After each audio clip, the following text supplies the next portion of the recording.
What is common to innovation and creativity, technology and enterprise and entrepreneurship? Watch right till the end if you're interested in any of these themes and their interplay, along with real world examples. So, gentlemen, just don't miss this opportunity. And if you're a lady, then you just can't afford to miss it. Why did I just say that? Because women are the thread that binds innovation and creativity, technology and enterprise and entrepreneurship today. All the central pillars in this year's International Women's Day, as well as the World IP Day theme, are all around these four themes. Just to recap, the International Women's Day theme this year was about DigitALL, digital for all, innovation and technology for gender equality to embrace equity. And as we are airing this episode today on World IP Day with the theme Women and IP Accelerating Innovation and Creativity. So, with these themes of innovation and creativity, technology, enterprise, equality, equity, etc., being interwoven, it gives rise to a lot of diverse perspectives. On International Women's Day on 8th March earlier this year, I shared 10 different perspectives in my article on DigitALL on From the Expert's Mouth, a crowdsourced content publishing platform with readership in more than 170 countries that we run. And also, in our talk show Unleash with FTEM, we've hosted several guests that embody these very spirits. The links to all of these articles and related resources that I will be speaking about will be available in the description and the comments. So you can sit back and enjoy the video as we go through these top 10 perspectives. But even before we get to see the best of innovation and creativity, at least in the conventional sense of seeing all of this at workplace or in the corporate context, we need to get women who've dropped out of this ecosystem back. And that's a much bigger problem, if you ask me, that really needs to be addressed instead of just focusing the relatively narrower problem of bringing out the best of innovation and creativity of the stakeholders who are already part of the corporate ecosystem. Here is one such example of initiatives taken to encourage and support women returning to work. And since this is a really big problem to address, we need everybody to chip in to share these resources, provide access to these resources to people who need them, and to encourage others to return to work or to contribute and bring the best out of themselves in whatever way they can. And this should apply universally without age becoming a barrier. As the years roll on, there is a natural tendency for people to think that so many years have passed by and it may not be worthwhile at this age or this stage of my life to return back to work. But as we saw in the case of Sheila Bajaj, this 78-year-old grandmother, and believe it or not, a first time entrepreneur at the young age of 78, you can say that she was caught craft handed in an episode of Unleash with FTEM, along with her granddaughter, Yukti Bajaj. The bottom line is that when we speak of creativity, we also need to look at creativity from the perspective of these sort of creative collaborations and support that can indeed knit and weave magic. And pun intended, if you know what caught craft handed is all about. And while we are on the theme of art and craft, let's combine it with the theme of technology, which is central to today's episode. So, today, what we are seeing is a lot of people combining art and craft with technology. It has been taken to another extreme altogether with the new age generative AI algorithms, which are creating art, which are creating deep fakes, and which are creating things autonomously without even any sort of human intervention. And these things are grabbing headlines and eyeballs. And why wouldn't they? We all love or dread to watch these sort of things. And in either case, they make for good headlines. But isn't it lovely to have a human being connect the dots across technology and art and bring it all together?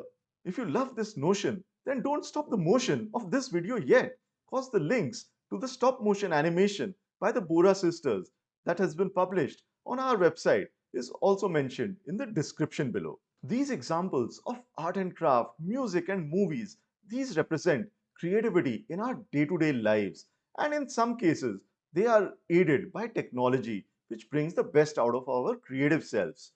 But the biggest example of day-to-day creativity that we can possibly see is the creativity in the kitchen that we see and in the food that we eat.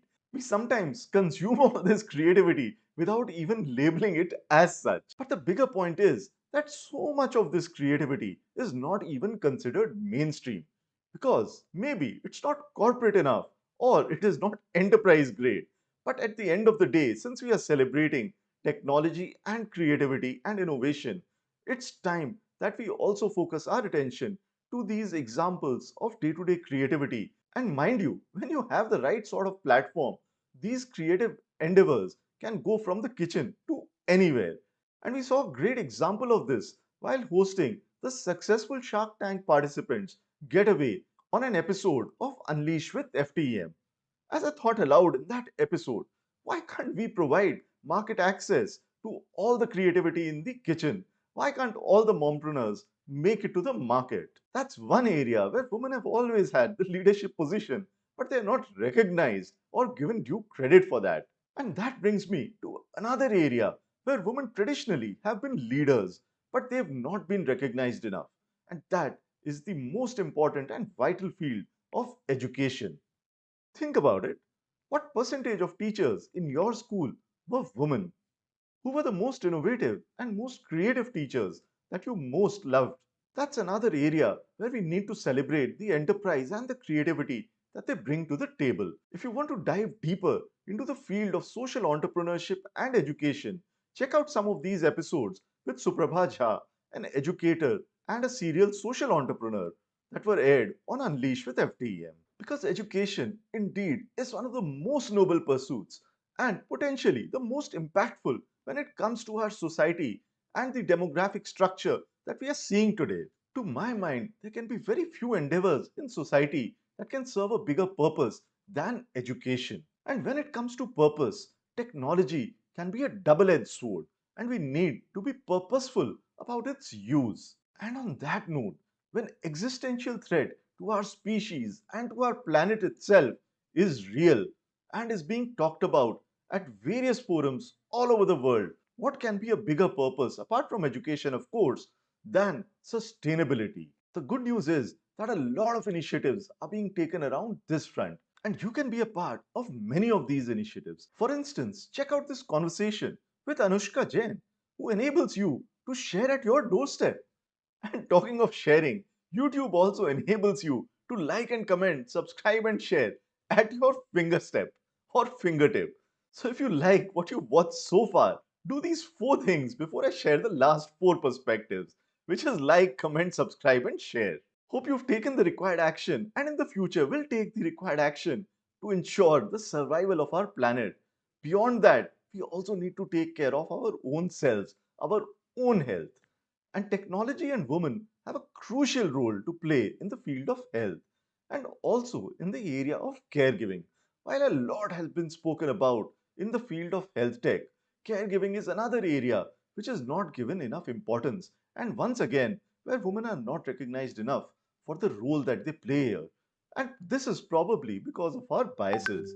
Here is a conversation with Lisa Dobson from Canada, which was very insightful about some of the aspects, the finer nuances of this space. And apart from this, in order to take care of your health, there are several health related articles by women doctors and others that we keep publishing on From the Expert's Mouth. Because, as has been rightly said, health is indeed wealth. And speaking of wealth, here is a major problem that we need some innovation and creativity to solve for the economic empowerment of women. This sort of creativity was on display sometime back on International Women's Day in 2021 to be precise, when a social experiment called The Divide was conducted. You can read more about it in my post, Choose to Challenge Financial Dependence, which was also the theme of International Women's Day in 2021. I am sure this will help break many of the biases and stereotypes that we may have developed consciously or subconsciously, which is a good segue from the theme of International Women's Day in 2021 to the theme in 2022, which is Break the Bias. We've published a ton of posts around women's experiences in facing these biases and also breaking these biases. But the key is that whether we celebrate International Women's Day or World IP Day, the key issues that need to be addressed. They need to occupy our mind space consistently right through the year, because this one off tokenism on a particular day of the year or two particular days of the year just does not cut the ice. It will not yield the results. And if we need to make significant, substantial, and meaningful progress in any of these important themes or aspects, we need to make sure that it becomes part of our daily habits. Let's not look for big ticket innovations or creativity like landing on the moon or rowing on Mars. Let's celebrate things around us in our daily lives. And through this episode, I hope I've been able to demonstrate enough of such examples of creativity, innovation, technology in our day to day lives that we can celebrate. There are so many other aspects of such creativity and innovation. Whether it is practicing gratitude or showing kindness, we can always respond to uncertainty with creativity and make our lives richer across so many different dimensions and perspectives. As we've just seen, 10 different perspectives across creativity, innovation, and technology. But most importantly, we need to live in the moment and be mindful of our actions. If you want to celebrate the spirit of innovation and creativity this year, taking action is the only prescription. So, with that, since you're watching right till the end, take the action that you need to right now. Hit the like button, subscribe to the channel, ring the bell, not just to ensure that you're notified of the regular insights that I share here on this channel, but also because ringing the bell is a good omen, isn't it? And if you think so, then you can also do it twice. Apart from ringing the bell here, you can also head over to our channel from the expert's mouth and do the likewise over there as well. I will see you there and here in the next episode.